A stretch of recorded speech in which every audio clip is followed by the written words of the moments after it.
다섯 번째 시간 7장부터 보도록 하겠습니다. 잠언 7장. 내 아들아, 내 말을 지키고 내 계명들을 간직하라. 내 계명들을 지키라. 그리하면 살리라. 내 법을 내 눈동자처럼 지키라. 그것들을 내 손가락에 묶으며 내 마음판에 새기라. 지혜에게 말하기를 너는 내 누이라 하며 명철을 내 친척이라 부르라. 그리하면 그것들이 너를 타국 여인으로부터 말로써 아첨하는 타국 여인으로부터 지켜주리라.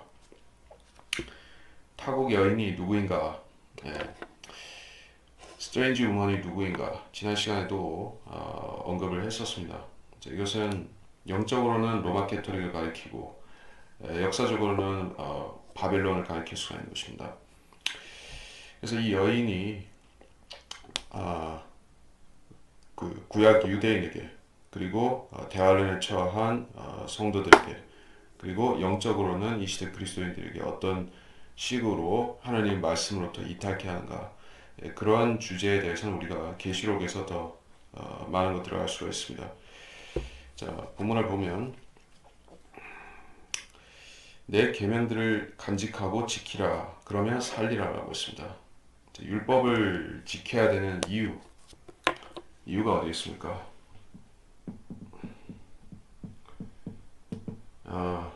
율법은 그것을 지키면 산다.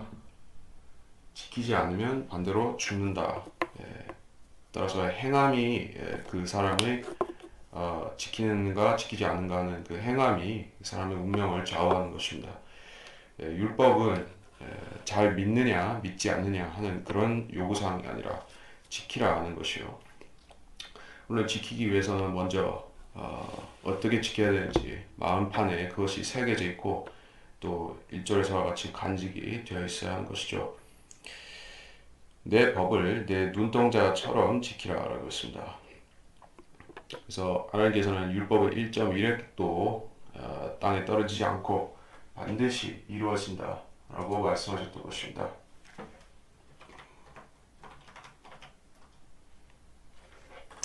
마태복음 5장 18절 진실로 내가 너에게 말하노니 하늘과 땅이 없어지기 전에는 율법의 1.1획도 모든 것이 이루어질 때까지 결코 없어지지 아니하리라. 율법은 그것을 지키도록 주어진 이상 그 목적이 성취될 때까지는 폐기되지가 않는다는 게요. 그 직접적으로 주어진 대상, 즉 유대인들이 그 율법을 완전히 이루어야 된다. 그래서 3절에서는 그것들을 내 손가락에 묶고 마음판에 새기라라고 요구하고 있습니다. 문자적으로 요구하는 것은 아니죠. 그러나 영적인 의미를 우리에게 이것을 하나님의 말씀이라고 대입해서 적용하자면은 하나님의 말씀은 마음판에 새겨야 한다. 그러한 요구사항이 우리한테 해당이 되는 것입니다. 왜 말씀을 마음에 간직해야 됩니까? 말씀을 암송하는 것으로 충분하지 않고 또 말씀을 자주 읽는 것으로도 충분하지 않고 말씀을 공부하는 것으로도 다 이루어진 것은 아닙니다. 말씀을 지속적으로 암송하고 지속적으로 공부하고 지속적으로 마음판에 새겨야 된다는 것입니다. 육신은 하나님의 말씀을 거역하고 또 하나님 말씀은 육신을 거스르게 되어 있는 것입니다. 그래서 그 두 가지가 항상 죄인인 인간 안에서 서로 반복하기 때문에 우리가 육신을 십자가에 온전히 못 박을 뿐 아니라 이 육신의 죄를 말씀으로 정죄하고 말씀으로 묶어두지 않으면 우리가 크리스천으로서의 바른 삶을 영위할 수가 없다. 그런 사실입니다. 4절 지혜에게 말하기를 너는 내 누이라 명철을 내 친척이라 부르라. 이건 비유적이고 상징적인 표현이죠. 지혜라 할 때 이것은 지혜는 하나님의 말씀 위로부터 오는 지혜, 그 얘기를 하고 있습니다. 위로부터 온다.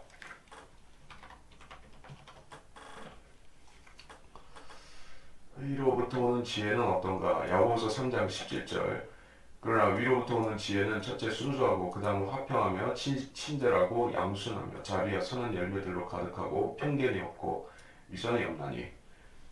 그러한 지혜는 바로 하나님 말씀에 있죠. 이것은 사람의 생각에서 사람의 마음에서 나온 지혜가 아니죠. 하나님 말씀은 선지자들이 임의로 기록한 것이 아니라 하나님께서 계시를 준 대로 거룩한 선지자들이 말씀을 받아서 기록했고 그 지혜를 통해서 우리가 또 그 지혜를 우리가 자기 친족보다도 가족보다도 혈족보다 더 소중히 여길 때 그 지혜가 우리한테 도움이 되는 것입니다.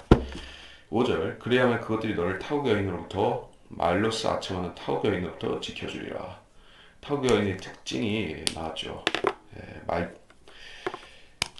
그 타국 여인의 길은 유동적이다. 그 지난 시간에 6장에서 그 길을 우리가 얘기를 했었습니다. 유동적이다. 어디 나왔었죠?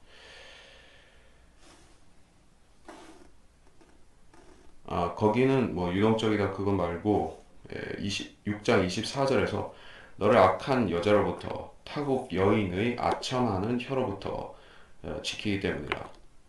왜 아첨을 합니까? 아첨이라는 것은 자신을 과대포장하기 위한 사기꾼들의 실수가 아첨이죠. 하나님의 말씀은 인간을 변호하지 않는다는 특징이 있습니다. 인간을 칭송하지 않는다. 자, 그 증거가 있죠. 구약의 모든 의인들도 죄들을 기록해 놓았다. 아브라함의 죄가 기록되어 있고 다윗의 죄, 솔로몬의 죄, 그리고 선지자들도 각기 실수하고 죄를 짓기도 했었습니다. 다니엘도 죄를 지었죠. 그 사드락, 메삭, 아벳느고가 그 금신상에 절하지 않을 때 다니엘은 슬그머니 그 숨어버린 그런 죄를 지었기도 하죠. 자, 인간은 누구나 그렇습니다. 그 의인이라 할지라도 죄를 짓게 되어 있고 그 죄를 짓는 것이 바로 죄인의 한계점인 것이요. 그 성경은 그러한 사실, 인간은 누구나 죄인으로서 하나님의 의에 이르지 못한다 하는 사실을 보여주는 책인 것입니다. 그래서 성경은 인간에게 아부하지 않는 것입니다. 근데 사람이 자기 생각대로 만든 그 종교의 경전들이 있죠. 코란이라든지 뭐 불경이라든지 이러한 그 경전들은 인간이나 인간성에 대해서 좋게 평가를 하고 인간 자체를 신격으로 이렇게 숭상하기도 하는 것입니다. 그러니까 그것은 말로써 아첨하는 타국 여인과 같다. 물론 여기서 직접적으로는 성경 변계자들이 여기도 포함될 수가 있죠. 자, 현대 역본들은 어떻습니까? 현대 역본들의 특징. 뭐 대표적인 한 가지만 얘기를 하자면은 지옥이 숱하게 사라졌죠. 심지어가 아니라 그래서 현대 역본들에서 즉 그 개혁 성경이나 개혁 개정이라든가 또 이런 성서들에서 지옥이 대량으로 삭제가 되어버린 결과로서 많은 개신교인들과 개신교 목사들이 지금 현재 지옥을 믿지 않게 된 것입니다. 과거에는 그러니까 뭐 수십 년 전이나 100년 전이나 뭐 이런 그 과거에는 지옥을 믿지 않는다라고 하면 그 사람들은 특정해서 말할 수가 있었습니다.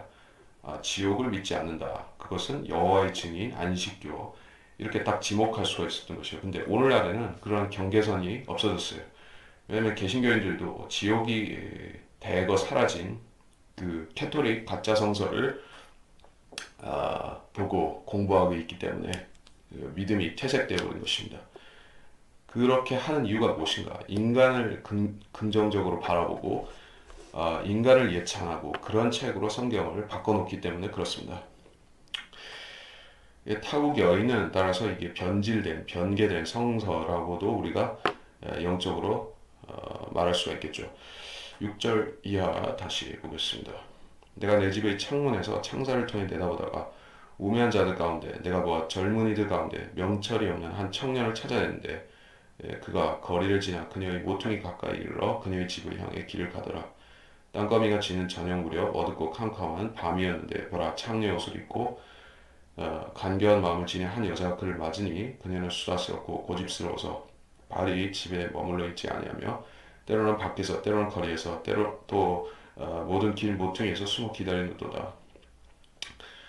그리하여 그녀가 그를 붙잡고 그에게 입맞추며 뻔뻔한 얼굴로 그에게 말하기를 내가 화목제를 드려서 오늘 내 소원을 이루었도다.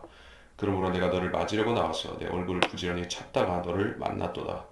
내가 내 침상을 이집트의 비단 천에 수놓은 채색 이불로 폈고 내 침상에다 몰약과 알로에와 계피향을 뿌렸도다. 오라 우리가 아침까지 사랑으로 가득 채우며 사랑으로 서로 위안하자. 이는 남편이 집에 없음이니 그가 먼 여행을 떠났느니라. 그에게는 돈 주머니가 있으므로 만월 때에나 집에 오리라 하였노라.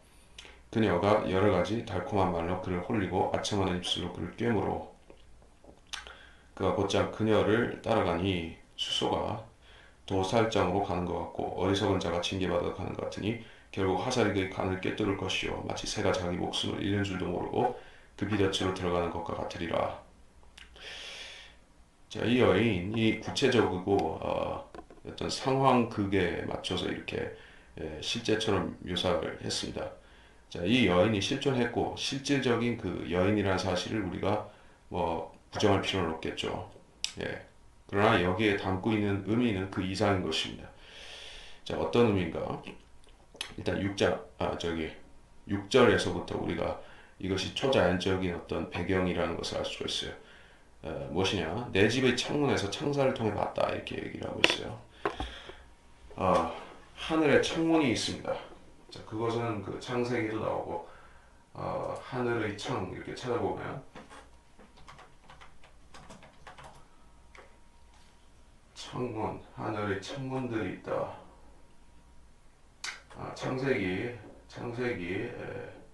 7장 11절 그리고 8장 2절인데 거기 보면 창세기 8장 2절에 기품의 샘들과 하늘의 창들도 닫히고 하늘에서 내리는 비도 그치니 하늘에 창들이 있어요. 윈도 창들이 있는데 이게 창이면서 동시에 문이라고도 불리죠. 그게 어떻게 그럴 수가 있는가? 이게 우주는 하나님께서 이 성막이 그 바로 우주의 모형으로서 하나님께서 우주를 이렇게 3단계로 지어 놓으신 것이요. 여기서 저기로 올라가기 위해서는 문을 통과해야 된다. 주님께서는 자신을 뭐라고 하셨습니까? 나는 길이요 진리요 생명이라. 여기서 끝났습니까? 아니죠. 나는 문이라. 그렇게도 말씀하셨어요. 무슨 문입니까? 양들을 통과시키는 그런 문이라는 것이요. 우리가 즉 그 성도들이 하늘로 가기 위해서는 예수님이라는 문을 통과해야 된다는 그런 의미도 있을 뿐더러 실질적으로 우리가 셋째 하늘 즉 낙원으로 가기 위해서는 하늘의 문들을 지나야 된다. 그래서 여기서 창문이라고 했을 때 이거는 단지 솔로몬이 자기 왕궁에서 쳐다봤다 그런 뜻도 되겠지만 이게 하나님의 관점에서 볼 때는 이게 하늘에서 땅을 이렇게 창문을 통해서 내려다보시는 것과 같습니다. 어떻게 하늘에서 땅을 내려다볼 수가 있을까요? 자, 과거에는 그게 그럴 수 있을까? 사람들이 그렇게 생각을 했습니다. 잠깐. 이걸 얘기를 하자면은 지구 원형이냐, 지구 평형이냐, 뭐 이런 얘기를 정말 해야 될 것 같기도 한데, 일단 욥기에 원형의 지구란 말이 있습니다. 제가 구절을 찾지 않지만 원형의 지구에 이 거민들을 두셨다 이런 말씀이 있어요. 그 지구가 둥그냐, 지구 구형, 지구 평형, 이건 이단설이죠. 아니 이단이라기보다는 이게 거짓말이죠. 왜 그게 그러냐? 이 사람들은 지구가 이렇게 쟁반처럼 생겼다 이렇게 생각을 합니다. 그리고 이렇게 위에 이렇게 별들이 있고, 해와 달과 별들이 있다. 이게 지구 평형이에요. 그러니까 이 꼭대기를 쭉 우주적인 노스로 가면 북으로 가면 하늘나라가 있다 그런 식이겠죠. 그 사람들도. 그러니까 하나님께서 이 밑을 이렇게 직선으로 내려다보니까 다 보인다 이거예요. 근데 지구 구형이면 어떻게 되느냐? 지구가 둥글면은 이 그 우주적인 북쪽으로 가면은 하나님께서 이 지구의 남반부를 못 보시겠다. 뭐 이런 남반부 북반구, 남반구. 북반구는 뭐 볼 수 있다 할지라도 남반구는 하나님 어떻게 보실까? 그 사람들이 그렇게 얘기하는 것 같지는 않은데 내심 그렇게 생각하지 않느냐 하는 것이요 제 생각은. 근데 그거는 아닙니다. 왜냐하면 하나님께서는 계시록을 역시 봐야 되는데 하나님께서는 영으로 다 이렇게 통찰하시죠. 일곱 영이 있습니다. 일곱 영. 일곱 영이라.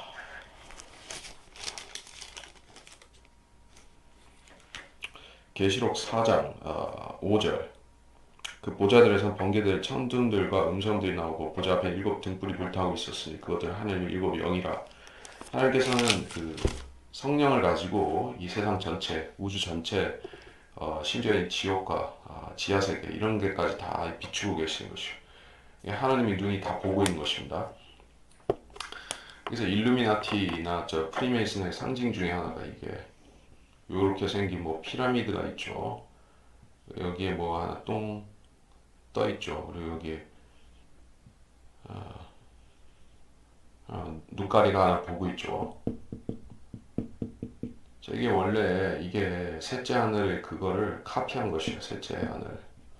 셋째 하늘에 새 예루살렘이 세모나게 생겼죠. 예. 아니, 세모나타기보다는 사실은 다이아몬드인데 하여간에 여기서 눈의 말하는 여기서 표시된 그 일루미나티 프리메이슨이 말하는 그 눈이 일곱 눈을 즉 그 일곱 성령 아니 일곱 성령이 아니라 일곱 영을 카피한 것이죠. 하나님께서 이것을 가지고 이 지상에 있는 것들 다 보시죠. 심지어 지하도 다 보시죠.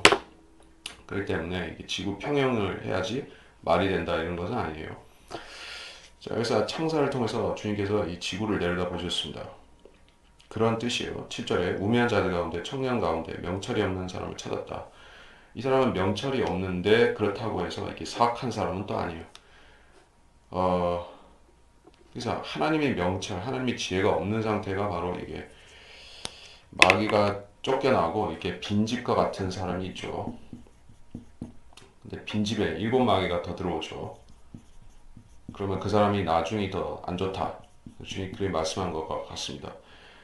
이게 사람은 텅 비어 있으면 안 됩니다. 불교의 승려들은 사람이 마음을 비우면은 이게 돌을 닦아서 마음을 비우고 그리고 깨달음을 이룰 수 있다고 하는데 사람 마음을 비우면 절대 안 되고 오히려 마음을 채워야 됩니다. 뭘로 채워야 되느냐? 세상 것으로 채우는 것이 아니라 하나님 말씀으로 마음을 꽉 채워야 된다. 그렇게 되면 하나님 명철이 들어오기 때문에 그 자신의 육신적인 그 정욕이나 그 우매함 때문에 마귀가 이끄는 대로 가지 않는 것이요. 이 사람은 하나님 말씀이 없이 그냥 붕 떠 있는 그러한 사람이 있었습니다. 자, 구원은 받았어요. 그러니까 오늘날식으로 말하면은 신약식으로 말해서 구원은 받았는데 이제 하나님 말씀이 하나도 들어가지 않는 것이요. 개혁 성경이나 뭐 이런 것이나 보고 있는 것이요. 아니면은 심지어 성경도 안 보는 사람이 있다고 하죠. 뭐 교회도 안 다니고. 자, 그럼 어떻게 되겠습니까? 그 사람이 그럭저럭 뭐 이 세상에서 선하고 착하게 살 수 있을 것 같습니까? 절대 그렇게 못하죠. 자, 일단 그리스도인이 되었으면 거듭났으면 그 다음부터는 영적 전쟁이 무조건 오게 되는 것이요. 적당히 착하게 살 수가 없습니다. 아주 좋든지 최악이든지 어느 한쪽으로 가게 돼 있어요. 어중간하게 가다가 거기서 끝난다? 그렇지 않습니다.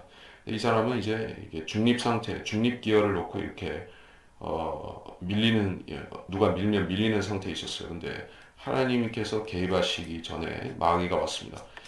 마귀가 이 여인을 보내서 그가 미혹이 되었습니다. 8절에 거리를 지나 그의 모퉁이 가까이 이르러 집을 향해 길을 갔다. 창녀의 집을 향해서 갔다. 이게요. 그 어디입니까? 그녀의 모퉁이가 어디예요? 로마죠. 모든 길은 로마로 통한다 하는 그 길을 걷고 있었던 것이요. 멸망으로 가는 넓은 길이기도 하죠. 자, 이 모든 것은 하나로 다 연결되어 있습니다. 멸망으로 통하는 넓은 길이다. 로마로 가는 길이다. 그러니까 영적으로는 또 바빌론으로도 가는 길이다. 이 여인은 이세벨이기도 하고 큰 바빌론 그 창녀들의 어미 신비 바빌론이기도 하고 중첩되죠. 그리고 하늘의 여왕이기도 하고 마리아이기도 하고 여러 가지가 될 수 있죠. 9절에 땅거미가 지는 저녁 무렵 어둡고 캄캄한 밤이다. 자, 이건 특별히 교회 시대라기보다는 대환란 때를 가리키고 있어요. 땅거미가 진다. 이제 밤이 시작되는 시점이에요. 그 7년이라는 기간이 이제 시작되는 그런 어둡고 캄캄한 밤이 시작되는 그런 시기에 아주 순진한 유대인 남자 청년이 줄레줄레 가다가 이게 이 큰 창녀의 미끼를 문 것이요. 그녀에게서 나와야지, 도망쳐야지 이제 살 수가 있는데 오히려 그녀에게 낚여버린 것입니다. 그녀에게서 나오라. 어디에 그녀에게서 나오라는 말씀이 있죠.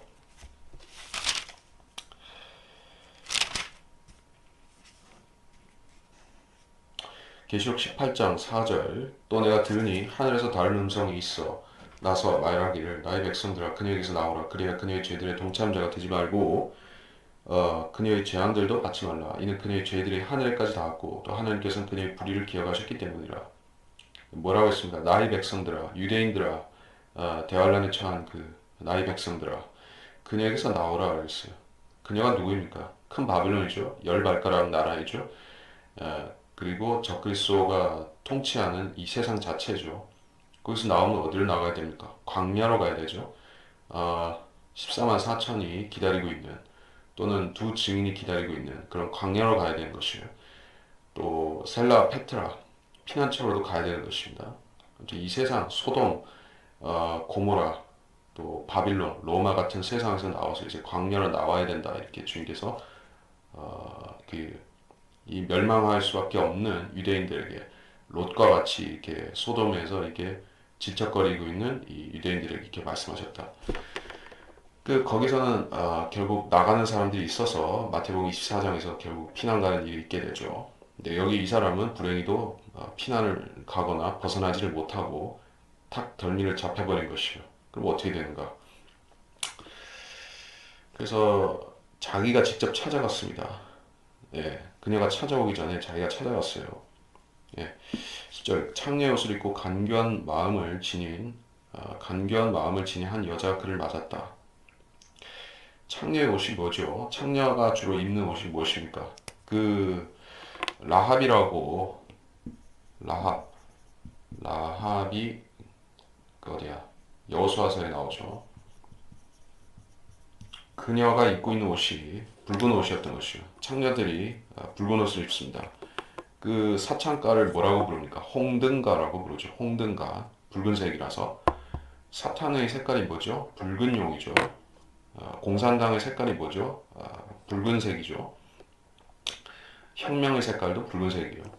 이 안 좋은 쪽으로 또는 부정하고 더럽고 또는 그런 쪽으로 붉은색이에요. 예수님께서 우리 죄를 지고 붉은 피를 흘리셨죠.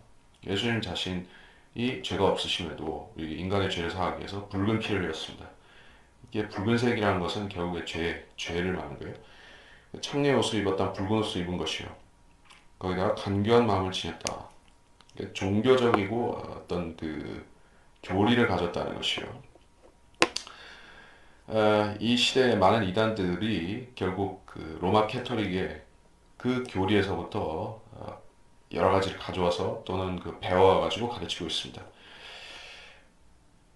표면적으로는 서로 적대하죠. 캐토릭을 적대하는 안식교는 캐토릭을 적대하죠. 여호와 증인도 캐토릭 적대하죠. 하지만 그들의 교리는 창녀의 교리인 것이요. 성경을 대적하는 창녀교회의 교리인 것은 똑같습니다. 11절 그녀는 수다스럽고 고집스러워 가리집에 머물지 아니한다. 수다스럽다. 사도 바울이 여인들에 대해서 권면하고 경고한 말이 있죠. 수다스러운 것을 어떻게 얘기했습니까? 디모데전서 5장 13절 그들은 게으른 데 익숙하여 집집마다 돌아다니며 게으름을 피울 뿐 아니라 또한 수다를 떨고 말참견을 하며 마땅히 해서는 아니 될 일을 한다. 이게 디모데전서 5장 13절입니다. 문맥이 누구에게 향하고 있는 것인가? 과부들에게. 과부들이 할 일 없으니까 집집마다 돌아다니면서 이렇게 안 좋은 말을 퍼뜨리고 옮기고 또 수다를 떠는 그런 거를 이게 사도 바울이 질책을 하고 있는 것이요. 자, 여인들이 혼자 되면 시험을 받게 마련이에요. 이브가 혼자 있으니까 뱀이 다가와가지고 해서는 안 될 일을 시켰죠. 그러니까 여인은 머리 되는 남자의 어떤 뭐라고 해야 되나 컨트롤 아래에서 잘 살 수가 있는 것이요. 그리고 인간 자체도 물론 머리 대신 예수님 밑에서 이렇게 우리가 조정을 받아야 되지만은, 자, 하여튼 이 여인은 혼자서 잘난 체, 지혜로운 체 하는 것이요. 이 여신 숭배의 문제점이 여기 있는 것이죠. 그러니까 여신 숭배라는 것은 결국에는 여러 가지 이름으로 자행되지만은 결국에 한 여인인 것이요. 하늘의 여왕이라고 예레미야서에 나와 있는 그 여인이고, 그녀는 겉으로 보기에는 대단히 사랑스러워 보이죠. 캐톨릭의 그 성모 마리아, 얼마나 인자하고 거룩하고 사랑스러워 보이고 무슨 말을 해도 다 이게 포용해 줄 것 같고, 그렇게 마치 보살이나 뭐 관세음 보살처럼 그렇게 막 보이지만은 실질적으로 보면 그 여인은 여자 마귀인 것이에요. 여자 마귀. 수다스럽고 고집스럽다고 했어요. 그 고집이라는 것이 결국에 자기를 파멸시키는 고집이 되기도 합니다. 롯이 소돔에서 나올 때 그 아내가 재물을 탐하는 마음을 가지고 성을 자꾸 돌아보다가 결국에는 어떻게 됐죠? 우리 알고 있죠. 그게 고집이에요. 그리고 사례에게도 고집이 있었죠. 남편을 이렇게 설득해가지고 그 하가를 들여놓고 씨바지를 시키고, 그런 것도 다 고집이었었습니다.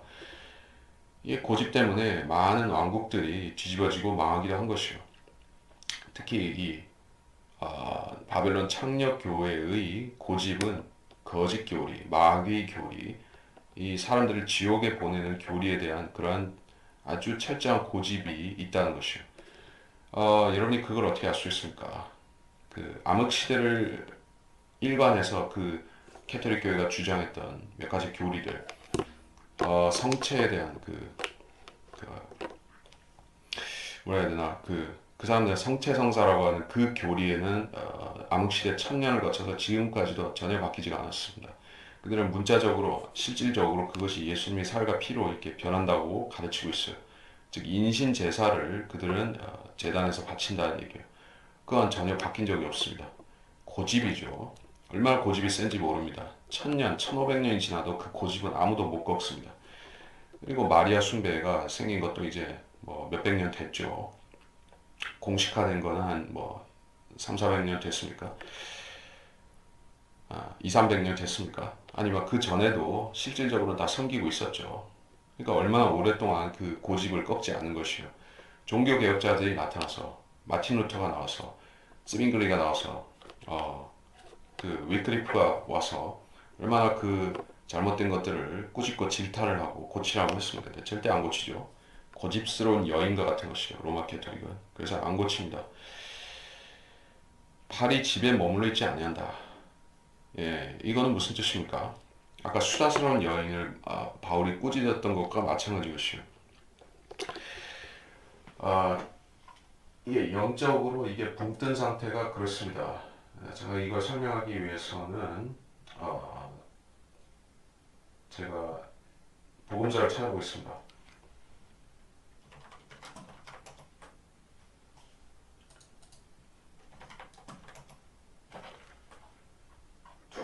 두루 다닌다. 마태복음 23장, 23장 15절. 위선자의 서기관과 바리새인들아, 너에게 화 있으리라. 이는 너희가 한 사람의 계종자를 얻으려고 바다 육지를 두루 다니다가 얻고 나면 그를 너희보다 두 배나 더 악한 지옥의 자식으로 만들기 때문이야. 여기서 강조점이, 제가 여기서 말하는 강조점이 바로 두루 다녔다. 그것도 아주 바다와 육지를, 오대양 육대주를 두루 다니면서 소위 말해서 선교를 했다 이거예요. 선교.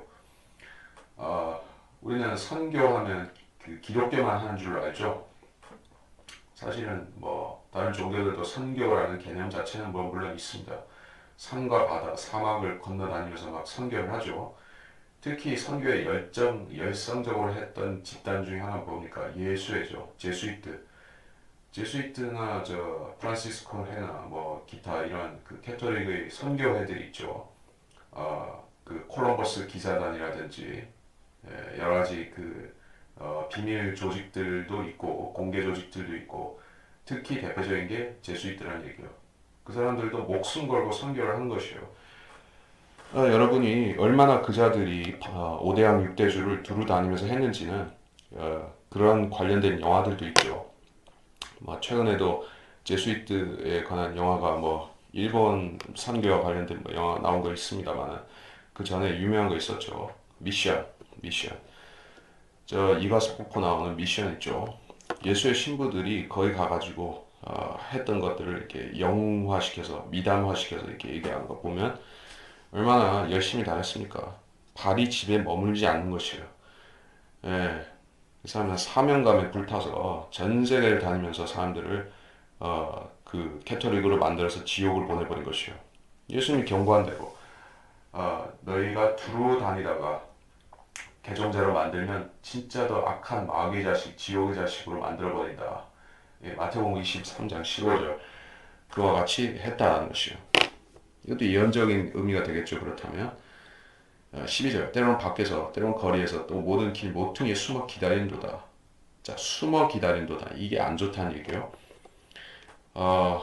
사도 바울 그리고 다른 사도들도 마찬가지로 또는 그 이후에 지금 우리 시대 성경대로 믿는 바이블 빌리버들도 그렇지만 우리는 어떻게 합니까? 공개적으로 하죠.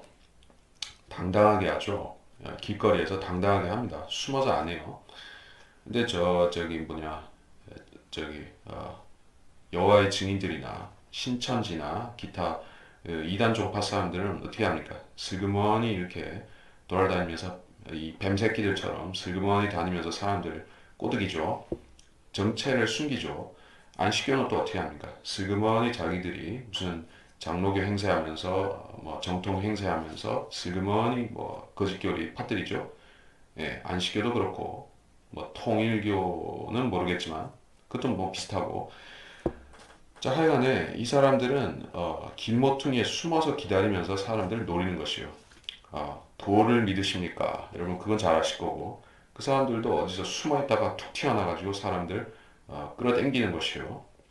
이게 과거에나 지금이나 이 마귀 자식들이 하는 거는 비슷비슷합니다. 성경을 믿는 사람들은 당당하게 하는 것이요. 예, 우리는 돌에 맞을지언정 당당하게 합니다. 사도 바울도 그렇게 했고 우리도 그렇게 합니다.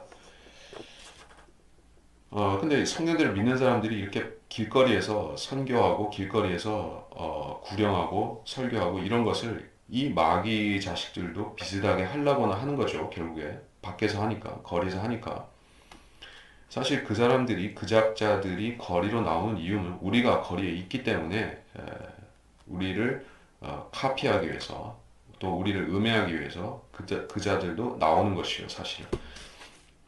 13절 그래야 그녀가 그를 붙잡고 그에게 입맞춤에 뻔뻔한 얼굴로 그에게 말했다. 내가 화목제를 드려 오늘 내 소원을 이뤘다. 이 여인은 그 대단히 종교에 헌신적인 신실한 그러한 집사나 여자 집사나 권사나 이런 이미지를 딱 떠올리게 하죠. 매우 종교적인 여인이라는 게요. 그런데 뻔뻔한 얼굴이라고 했습니다. 철면피를 깔았다. 여러분이 종교인에 대해서 우리가 잘 알아야 된다. 이 종교인은 이라고 할 때는 주로 선한 행위를 어떤 그 종교적인 행위 그것을 가리켜서 저 사람은 교회를 다닌다 또는 미사를 본다 또는 그 절에 불공을 드리러 다닌다 하는 그 소위 말해 어떤 외적인 그 부분에 대해서 사람들이 저 사람은 교인이다 이렇게 부를 때 그게 종교인입니다. 이제 이 여인도 마찬가지로 마음으로 진심으로 회개를 했다 하나님을 믿었다 이런 얘기가 없죠. 여기서는 제사를 드렸다 해서 자기가 종교인이라고 이렇게 뻐기는 것이요. 여러분이 이런 그 뻔뻔스러운 이런 창녀 같은 여인 같은 그러한 종교인들을 길거리에 나가면 진짜 물반 고기반으로 만날 수가 있습니다. 교회 다니는 사람을 붙잡고 물어보면 대부분 이런 식이에요. 구원 받았습니까? 하면 저는 주일 성수합니다. 라든지 저는 모태 신앙입니다. 저는 그 교회에서 헌신 봉사하고 있습니다. 라든지 뭐 이런 식으로 대답한다면 그 사람은 결국에 내가 화목제를 드려서 원래 서원을 이루었도다. 이 사람의 마음은 아벨과 같은 그런 그 죄의 용서에 대해서 이 관심이 있는 것이 아니라 이 카인과 같이 내가 어떻게 하면 하나님 앞에 멋들어진 그런 종교 행위를 바칠까 하는 그런 허황된 생각을 품고 있다는 게, 이 여인이 바로 그런 종교적인 여인이었습니다. 바로 로마 캐토릭이 그렇죠. 자, 서원이 뭔 서원을 이루었는지 모르겠습니다. 근데 이 서원이라는 게 여기서 함축하고 있는 것은 자기하고 놀아날 남자를 구하게 해달라는 그런 성적인 그런 부분을 말하는 것 같다는 것을 알 수 있어요.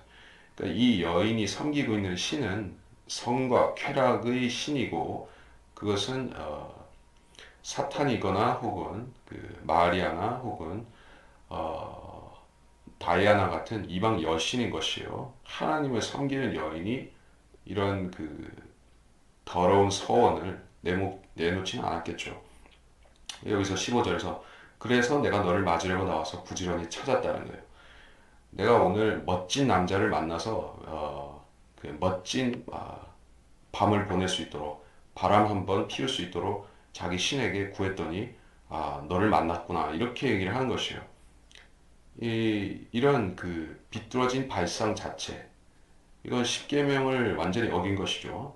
근데 문제는 이 여인은 뭐라고 했습니까? 하나님께 제사를 드렸다라고 이렇게 또 얘기를 하고 있는 것이요. 자기가 표면적으로 내가 뭐 바벨론 신에게 제사를 드렸는데 이렇게 했다 얘기 안 했죠. 이 청년 자체는 유대인이고 율법을 지키는 그런 청년으로 봐야 되는 것이요. 이 청년한테 얘기하는 이 여인의 말 자체에는 자기도 하나님 믿는다 이런 뜻이 있어요. 그러니까 이게 교회 다니면서 실질적으로 이게 바빌론이나 그런 아, 또는 그 여신들을 숭배하는 그런 그 뭐라고 해야 될까, 은사주의자들이 여기에 딱 비춰지는 것이요. 또는 그 자기가 예수 믿는 척하면서 실질적으로는 그 하늘의 여왕이라고 하는 그 마리아 섬기는 자들도 여기 들어가겠죠. 이 자들이 기도를 아무리 많이 한다 할지라도 그 기도는 육신적인 기도에 지나지 않습니다.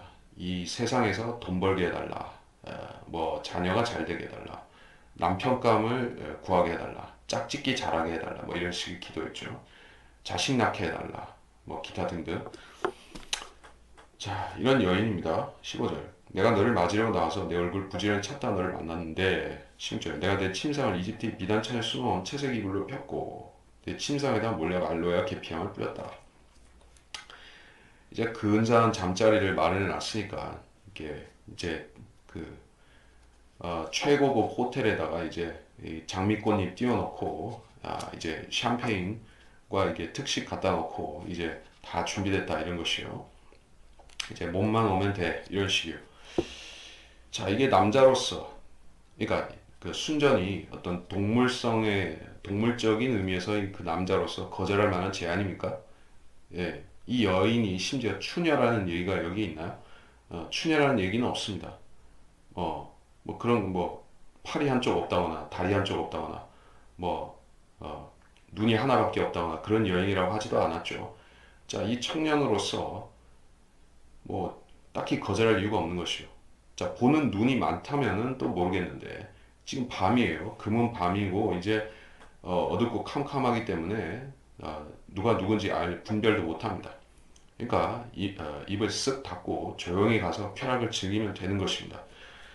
자, 이런 그 상황을 딱 조성을 해놓고 마귀가 덫을 치고 불렀고, 이 청년은 그것을 또 기대를 하면서 온 것이에요. 예, 그러니까 죄를 짓고 걸려든 것이죠. 18절. 우리가 아침까지 사랑으로 가득 채우고 사랑으로 위안하자. 예, 이게 영적으로 잠이 들면 결국에는 가늠하는 여인과 같이 되어서 신앙에서 벗어나고 이탈하게 된다. 자, 신앙인이라는 것은 기본적으로 구약적이든 신약적이든 그 하나님과의 혼인 서약을 맺는 것과 같습니다. 혼인 서약에 요구되는 것은 신실함과 상대방에 대한 어떤 신의와 정절이죠. 그것을 어기게 되면은 이제 혼인이 파혼이 되고, 파혼이 아니라 이혼이 되고, 예, 해체가 되는 것이요.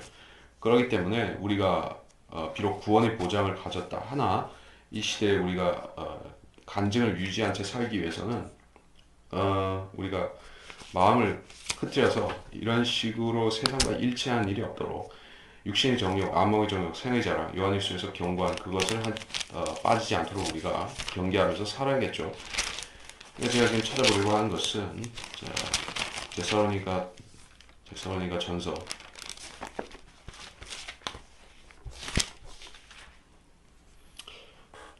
데살로니가 전서 5장 5절, 6절, 7절 5장 5절부터 너희는 모두 빛의 자녀들이며 낮의 자녀들이라 우리는 밤이나 어둠에 속하지 아니하노라. 예, 우리는 안 속했어요. 근데 시대적으로 이 구원을 받지 못함으로 인해서 저 대환란 시대로 넘어간 사람들은 이 청년처럼 이런 상황에 처할 수가 있는 것이요. 예. 6절에 우리는 다른 사람들과 같이 자지 말고 깨어있어 정신을 차리자. 자, 우리는 정신을 차려야 됩니다. 왜냐하면 상을 놓치지 않게 해서 면류관을 위해서 주님 앞에서 부끄러움을 당하지 않기 위해서 그러해서 깨어있어야 됩니다. 그런데 왜 깨어있어야 되는가? 이유가 또 있죠. 7절 이는 자는 자들은 밤에 자고 술 취한 자는 밤에 취하기 때문이라. 자, 밤이 오면 사람들은 맨정신으로 있는 것이 오히려 이상하게 된다는 게요. 애꾸눈이 정상인 나라에 가면 두 눈 가진 사람이 불구가 되죠. 이상한 사람이 되죠. 이게 대환란과 같은 시기가 되면 정상적으로 사는 사람이 미친 사람이 되는 것이요. 소돔에서 정상적인 사람은 진짜 완전히 정상적인 사람은 롯밖에 없었죠. 롯을 제외하고는 다 헬렐레한 사람들이었어요. 술 취한 사람이었고 자는 사람들이었어요. 그래서 아침까지라는 여기 조건을 붙이면서 마치 이제 장밋빛 미래가 펼쳐져 있는 것 같이 이 시간을 고통스러운 시간, 밤이라는 시간은 영적으로 상징적으로 어떻습니까? 밤은 휴식의 의미도 있습니다. 여기서 휴식의 의미는 좀 배제를 하고 두 번째는 혼란, 혼동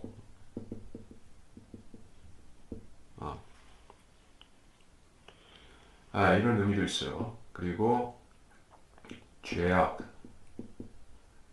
심판 뭐 이런 의미도 있죠.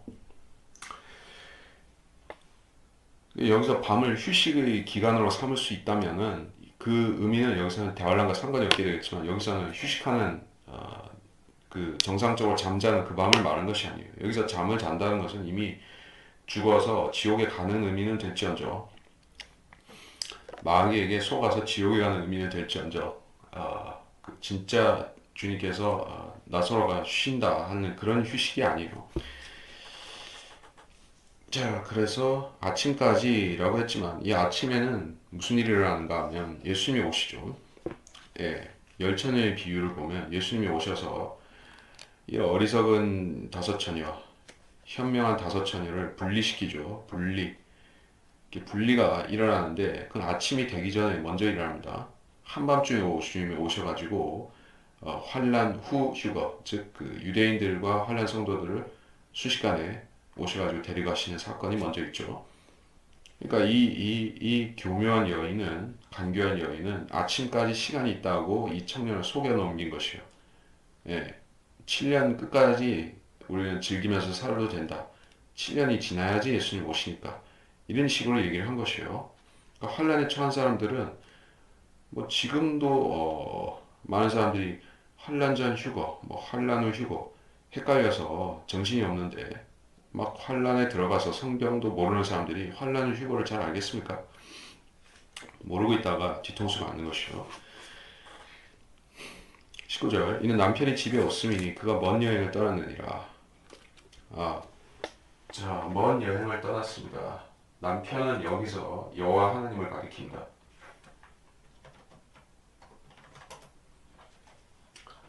먼 나라 누가복음 10 아니야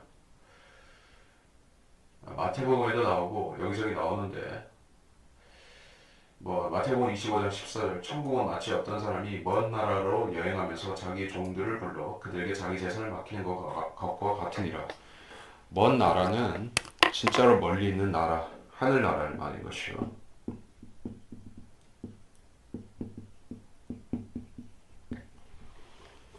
자, 그래서 이 주인이 집에 없습니다. 집에 없어요.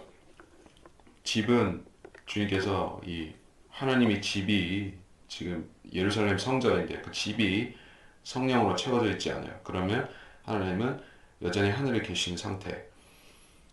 그가 먼 여행을 떠났느니라.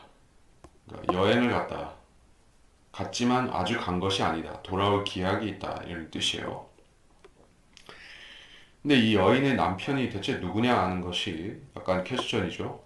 사실 이 여인이 완전히 하나님과 상관없는 여인이었더라면은 아예 마귀를 섬기는 그런 여인이었다면은 남편이 먼 여행을 갔다 할 때 그 남편은 마귀가 되어야 될 텐데 아니란 말이에요. 여기서는 이 남편은 여호와 하나님을 가리키고 있기 때문에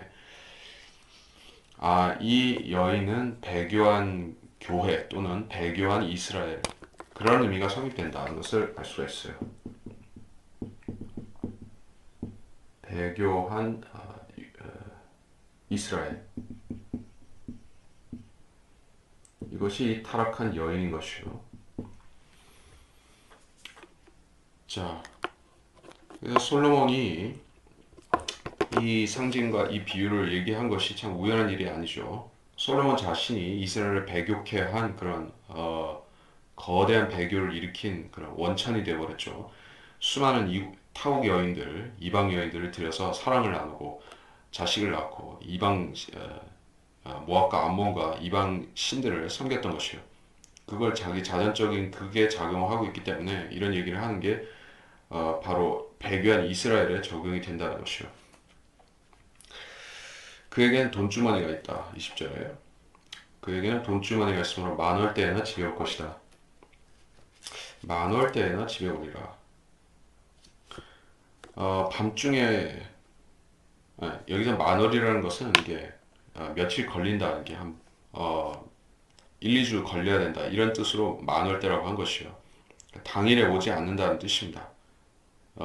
이걸 오늘식의 버전으로 풀어 말하자면은 베드로후서가 바로 그런 구절을 인용을 할 수 있겠죠.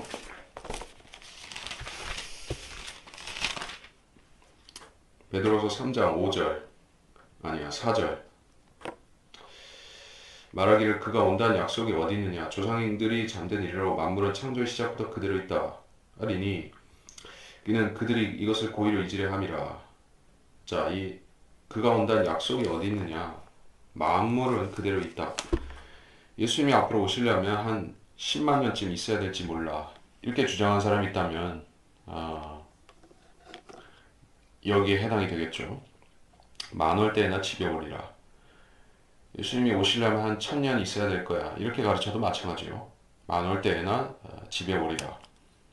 후천년주의 또는 무천년주의 이 사상이에요. 재림이 가깝지 않다고 가르치는 목사들과 거짓 성경 교사들과 안식교와 이단들과 신천지와 기타 그런 자들이 다 이 부류에 속한다. 그에게는 돈주머니가 있으므로 장사하러 갔는데 그는 그 비즈니스에 바쁘기 때문에 금방 오지 못한다 이게요. 돈주머니가 왜 나왔을까요? 이 남자는 장사꾼이다, 무역상이다 그런 의미예요. 하나님께서는 그 뭐라고 해야 되나 문화 비유에서 여기서 장사 얘기를 하셨죠. 장사하라. 그 종들에게 문화를 나눠주면서 넌 장사하라. 장사해서 이윤을 남기라. 기본적으로 그래서 하나님께서는 경제적인 그 개념이 철저하신 분이라는 얘기예요. 이윤에 대해서 주님께서는 관심이 많으시다는 얘기예요. 투자와 이윤에 대해서 관심이 많으시다. 그래서 그 세대주의라고 할 때 클라스 라킨의 그 저희 세대적 진리 또 세대주의라고 할 때 그 세대가 dispensation이라는 것 자체도 이게 하나님의 그 경제를 말하는 것이요. 경제, 이코노미를 말하는 것입니다. 예, 여기서 장사한다, 돈주머니가 있다. 그런 의미 자체가 이분이 어, 이 장사는 보통 장사가 아니라는 걸 알 수가 있어요. 예수님이 자기 피값을 통해서 인류를 값주고 사버린 것이요. 주님께서 엄청난 딜을 하신 것이죠. 예, 자기 생명을 바쳐가지고 온 인류를 목숨을 사버린 것이요. 구원받은 사람들을 사버린 것이요. 그러니까 이게 돈주머니가 있으므로 이 돈주머니에는 동전이 짤랑거리는 것이 아니라 우리를 구속하기 위한 세포도주, 즉 주님의 피가 거기 있겠죠. 세포도주는 세부대 하는 식으로 말이죠. 자, 이거는 일부 진실이라고 말할 수 있겠습니다. 남편이 집에 없는 것도 사실이고, 먼 여행 간 것도 사실이고, 돈주머니가 있고, 많을 때나 많을 때나 집에 오리라. 이건 틀렸지만, 돈주머니가 있는 거, 이것도 맞아요. 일부 진실, 일부 거짓. 자, 그렇습니다. 21절, 그녀가 여러 가지 달콤한 말로 그를 홀리고, 아첨하는 입술로 그를 꿰었다.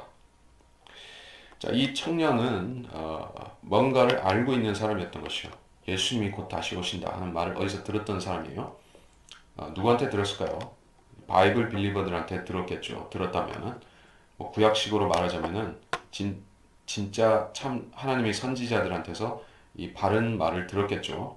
그래서 이 사람은 경거망동하지 않고 각성하고 살려고 하는데 이 이상한 여인이 나타나서 아니야 선지자들은 다 틀렸어. 메시아는 속해 오지 않을 거야. 이런 식으로 속에 넘긴 것이요. 속으면 어떻게 되는가? 누구든지 정복을 당하면 정복한 자의 종이 되는 것이라. 이건 신약의 절대적인 교리입니다. 정복한 자의 종이 되죠. 그래서 22절. 그가 곧장 그녀를 따라가니 수소가 도살장으로 가는 것 같고 어리석은 자가 징계받으러 가는 것 같으니 결국 화살이 그의 간을 꿰뚫을 것이요 마치 새가 자기 또 읽을 필요 없으니까 목숨을 잃는 줄도 모르고 덫을 들어간 것과 같다. 이렇게 죽는다 했는데 실제로 죽는다, 실제로 육신적으로 살육당한다 그런 의미도 물론 포함이 되어 있습니다. 여기서는 대환란을 가리키기 때문에 대환란의 의미가 여기 있기 때문에 이거는 실질적으로 이게 살육당하는 의미가 있어요. 숫소가 도살장으로 가고 화살이 간을 꿰뚫고 실제로 죽임을 당합니다. 유대인들이 도살당하는 것이요. 그래서 그 고기가 그 제단에서 불살라지고 먹혀지고 그 피를 마시고 그 사탄의 종교가 그렇게 하는 것이요. 이게 실질적인 의미예요. 단지 무슨 영적으로 파멸한다는 그런 의미만 있는 것이 아닙니다. 자, 주님 자신도 뭐가 됐습니까? 희생제가 번제가 되시고 희생제가 되셨죠. 주님께서는 숫소처럼 되신 것이요. 그리고 뱀처럼 십자가에 달리신 것입니다. 죄인의 자리에 올라가신 것이에요. 근데 이 사람은 자기 죄 때문에, 자기 어리석음 때문에 자기 십자가를 지고 가는 사람이에요. 어리석은 자가 징계받으는 거 아닐 것 같다. 그러니까 하나님 말씀을 저버렸기 때문에 어리석은 자가 된 것이에요. 23절 화살이 그의 간을 꿰뚫고 새가 목숨을 잃는 줄 모르고 급히 덫으로 들어가는 것 같다. 그래서 이게 세대가리 그렇게 얘기를 하는 거죠. 새가 실질적으로 참 기억력이 플래시 메모리 같이 빨리 날아가는 그런 것이요. 위기가 닥치는 것을 보면은 이제 경계하고 빠져나가야 되는데 그 역사의 교훈을 잊어버리고 망각하고 또 똑같은 실수를 저지르는 사람들과 똑같습니다. 자, 유대인들이 이러한 화를 면할 수 있는 주님께서 여러 가지 계기들을 주셨었죠. 특히 홀로코스트 20세기에 있었던 홀로코스트라는 사건 1939년에서 45년까지 유대인들이 얻었던 교훈은 무엇입니까? 이방인에 의존하면 망한다. 그것이었어요. 그 교훈대로 배워서 이제 이방인에게서 의존하지 말고 하나님을 의지해서 이스라엘로 돌아갔을 때도 마찬가지로 하나님만 의지해서 살았으면은 이게 주님께서 그들을 더 빨리 회복을 시키셨을 수도 있는데 이 사람들은 이제 하나님 의존하는 대신에 강대국들을 믿었던 것이요. 유럽 나라들을 믿고 미국을 믿고 이방인에 의존하고 있습니다. 그래서 그 사람들은 역사에서 배웠던 교훈들, 그 통치자들을 믿으면, 이방인들을 믿으면 결국에는 하나님께서 더 강한 시련과 강한 징계를 내리신다는 사실을 잊어먹은 것이요. 결국에는 이 세상 최고 우두머리인 사탄이 내려보낸 적그리스도가 왔을 때 유대인들은 이 자를 이용하면 우리 유대인들이 최고의 번영을 누릴 수 있다. 예, 전화위복할 수 있다 하고 그자와 7년 언약을 맺어버린 것이요. 그게 급히 덫으로 들어가고 망하는 길입니다. 24절 그러므로 너희 자녀들아 이제 내게 경청하고 내 입의 말들의 주의를 기울이라. 내 마음이 그녀의 길들로 기울어지지 않게 하며 그녀의 행로들로 그럴 때 가지 않게 하라. 이는 그녀가 많은 사람들을 상처내어 쓰러뜨렸음이니 정녕 많은 강한 자들이 그녀를 인하여 죽임을 당하였느니라. 그녀의 집은 지옥으로 가는 길이며 죽음의 방들로 내려가는 길이니라. 자, 이 여인은 실질적인 한 여인이라는 그 의미를 초월한다는 것을 여기서 알 수가 있죠. 왜냐하면 그녀의 집은 지옥으로 가는 길이라고 이렇게 말씀하고 있기 때문에 예, 죽음의 방들로 내려가는 길이다. 그러니까 이 여인은 한 종교라는 것을 한 집단이라는 것을 여기서 강하게 나타내고 있는 것이요. 너희 자녀들아 이거는 직접적으로 환란에 처한 자녀들아 라는 뜻이고 25절 내 마음이 그녀의 길들로 했어요. 길들. 이건 하나님의 길들이 아니고 예수 그리스도의 길이 아닙니다. 그리고 이 길이 언제든 그 소위 기독교인이라고 하든지 유대인이라든지 모든 사람들에게 언제든 원하기만 하면 걸어가는 길인 것이요. 그 길로 기울어지게 되면 결국 그 길을 걷게 되는 것이요. 그녀의 행로들로 기울어지면 결국 그곳을 걷고 있는 것입니다. 자, 타락은 단계적으로 이루어지지만 순식간에 결정적으로는 순식간에 바꿔 타게 되어 있는 것이요. 옮겨 타게 되어 있는 것입니다. 자, 구원이라는 것을 서서히 이루어진다고 생각하고 사는 사람들은 이런 위기의식이 없어요. 세상이 망해간다는 것에 대한 위기의식도 없고 구원을 받는 것이 마귀에게서 하나님으로 순간적으로 옮겨진다는 것에 대한 그러한 아주 실질적이고 절박한 생각을 안 갖고 있는 사람들, 평생 동안 구원을 이루어 가야지 이렇게 생각하는 사람들은 세상 만만디로 살아가는 것이요. 근데 그런 것이 아니라 이제 마귀의 길은 인간들이 이 개구리가 끓는 냄비 속에 들어가는 것과 서서히 끓는 냄비 속에 들어가서 죽는 것과 마찬가지로 인간을 서서히 끌어들여서 이 족쇄를 채우는 것이요. 처음부터 마귀 종교를 믿고자 해서 그 어떤 거짓 종교들에 들어가는 사람은 없습니다. 예, 여기서 조금 배우고 저기서 조금 배우고 진리를 찾고자 하는 그러한 호기심을 가지고 이단 종파에도 가고 캐토릭에도 가고 그렇게 합니다. 근데 결국에 조금 시간이 지나 보면 자기가 원치 않았던 족쇄들이 팔이며 다리며 목이며 다 채워져 있는 것이요. 그걸 풀려고 하면 풀 수가 없습니다. 왜냐? 이 여인, 그 사람이 걸려든 그 존재는, 묶어놓은 존재는 사람들보다 더 강한 자이기 때문에 그렇습니다. 얼마나 강한 존재인가 하면 26절 그녀가 많은 사람들을 상처내어 쓰러뜨렸다. 많은 강한 자들이 용사들을 말하는 것이요. 그녀로 인하여 죽임을 당하느니라. 많은 강한 자들은 실제로 역사에 이름을 남긴 강한 자들을 말하는 것입니다. 니므롯도 강한 자였죠. 그 골리앗, 그 거인 골리앗도 강한 자였었죠. 사울도 강한 자였었죠. 그리고 또 누가 강한 자들? 느부갓네살도 강한 자였죠. 알렉산더 대왕도 강한 자였습니다. 카이사도 그랬어요. 나폴레옹이나 히틀러나 샤르마뉴나 이런 자들도 다 강한 자들을 부류에 속하는 자들이죠. 그리고 진짜 육신적으로 세고 강한 자들은 거인들, 자이언트들이었죠.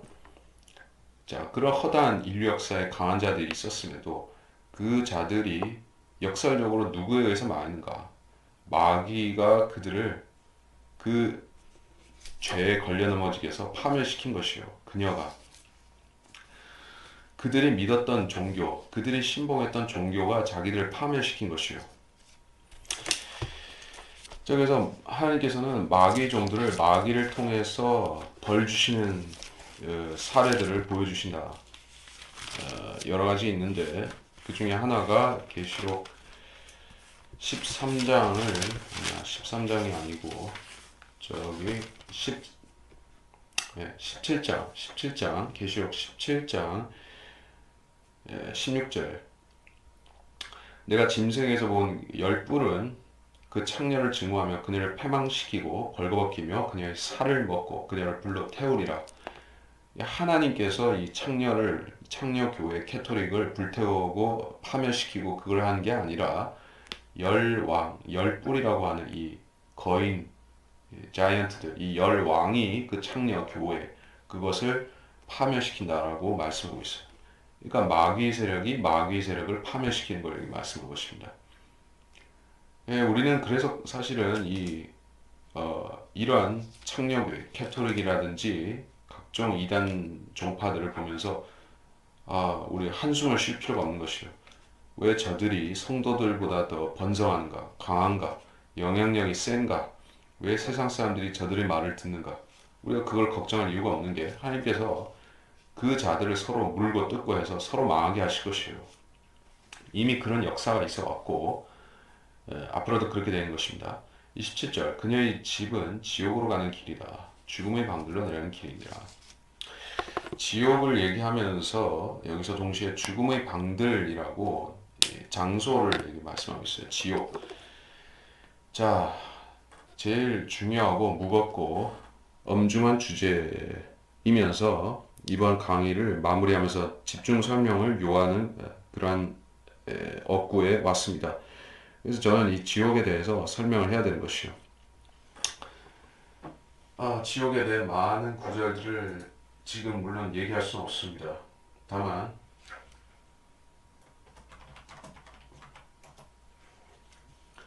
자, 지옥을 얘기하기에 앞서서 마태복음 12장 40절을 보도록 하겠습니다. 요나가 사흘낮과 사흘밤을 고래 뱃속에 있었듯이 인자도 그처럼 사흘낮과 사흘밤을 땅의 심장 속에 있을 것이니라. 자, 지옥을 땅의 심장이라고 했습니다. 어디? 땅의 심장. 이퀄 지옥이다. 땅은 여러분이 집 짓고 살고 뭐 거기서 농사도 짓고 하는 그 땅 말하는 것이요. 그 밑으로 100km, 200km, 500km, 1000km 계속 내려가면 그 밑에 그런 장소가 있다. 그 땅의 심장이다. 중심이다. 이렇게 말씀한 것이요. 자, 지옥은 그래서 내려가는 것이요. 올라가는 게 아니라 내려가는 것입니다. 여러분 잘 알아야 되는 것이요. 그 지옥은 저 무슨 뭐 우주 어디 뭐 블랙홀 같은 데 있는 것이 아니라 땅 밑에 있습니다. 여러분 그걸 확인하기 위해서 뭐 시추기를 가지고 땅 속을 파고 들어가서 확인할 필요는 없습니다. 예, 확인 안 해도 땅 속에서 무엇이 나오죠? 뭐가 나옵니까? 불들이 솟구쳐 나오죠. 유황도 나오죠. 그 화산이 막 폭발을 하죠.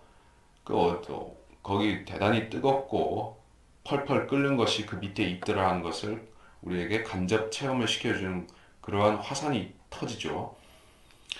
사람들이 그거를 교훈으로 받든지 실질로 받아들이든지 간에 이거는 땅 밑에 지옥이 있다는 사실을 보여주고 있습니다. 그래서 이 지옥으로 향하는 종교도 사람들을 실제 하는 지옥으로 보내는 그 종교도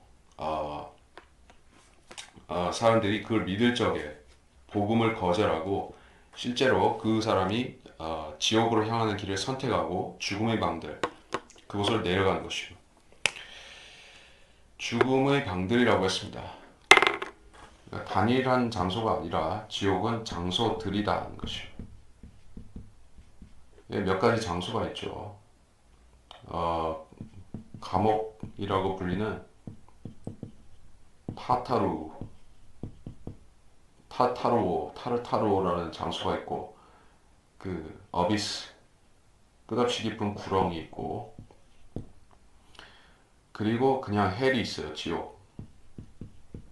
부자가 간 그 지옥. 자, 이게 이름이 조금씩 다릅니다. 감옥, 지옥, 구렁. 최소 세 가지 단위로 나뉘죠. 여기서 언급은 안 했지만 낙원이 있습니다. 예, 언더그라운드, 패러다이스, 낙원이 있어요. 그것은 지하의 장소, 즉 그 소위 말해서 The grave, 음부에 속한 장소 중에 하나가 낙원이긴 하지만 이 감옥이라든지 지옥이라든지 이 구렁은 낙원과는 전혀 다른 곳이요. 이곳에는 불이 있고 마귀들이 감옥에 있고 지옥에 죄인들이 있는 것이요. 물론 이 구렁에는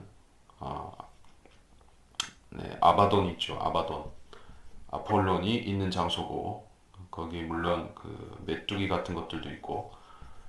자, 이게 지옥이에요. 그 죽음의 방들이라고 했지 죽음의 방이라고 안 했습니다. 그 지옥은 실제 하는 장소라는 것을 하나님께서 강조하신 셈입니다. 그래서 사람들이 지옥이 실제 하는 장소라는 것도 잘 안 믿는 것 같습니다. 그것은 우리가 뭐 굳이 안식교나 여호와 증인이나 그런 자들만 그런 게 아니라 일반 개신교인들한테서 물어봐도 그 사람들은 지옥 얘기를 하더라도 뭘 어떻게 성경적으로 지옥을 규정하고 설명해야 되는지를 감을 못 잡는 것이요. 물론 그 사람들이 성경 자체에 지옥이 엄청 삭제가 되어 있기 때문에 이제 개념이 잘 없습니다. 그래서 불교 사람들이 생각하는 저승이나 저승이 아니죠. 거기도 지옥인데 또는 그 샤머니즘에서 말하는 저승이나 그런 개념하고 별반 다르지 않게 막연하게 지옥에 가면 뭐 마귀가 있고 염라대왕 있고 염라대왕 대신에 사탄이 있고 그렇게 생각을 하고 있습니다. 근데 그런 지옥이 아니라 여기서는 마귀와 그의 천사들을 위해서 원래 예비된 그 장소 지옥을 말하는 것이요.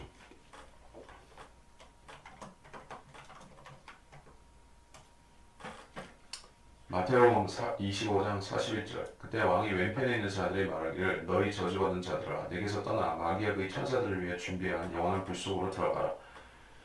이 영원한 불 속이 불못이죠. 지옥과 사망도 불못에 던져지니 누구든지 생명의 책에 기록되지 않은 자는 불못에 던져지더라. 계시록 20장에 백보자 심판에서 말씀하는 그 불못이 있습니다. 그러니까 지옥이 현재 있는 지옥이 땅의 심장이라면 나중에 불못은 우주적인 그 불덩어리 또는 그 불바다 그런 의미가 있어요. 계시록 20장 13절 바다도 그 안에 있던 죽은 자들을 넘겨주고 또 사망과 지옥도 그들 안에 있던 죽은 자들을 넘겨주니 그들이 각자 자기들의 행위에 따라 심판을 받으며 사망과 지옥도 불못에 던져지니 이것이 둘째 사망이라 누구든지 생명의 책에 기록되지 않은 자는 불못에 던져지더라.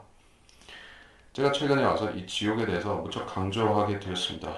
왜냐하면 안식교라든지 거짓 종파들이 지옥에 대해서 참으로 이제 사납게 거부하고 교묘하게 반대하고 그런 게 엄청 많습니다. 인터넷에도 널렸고 이 지옥이 없다고 말하니까 사람들은 좋아하는 것이요.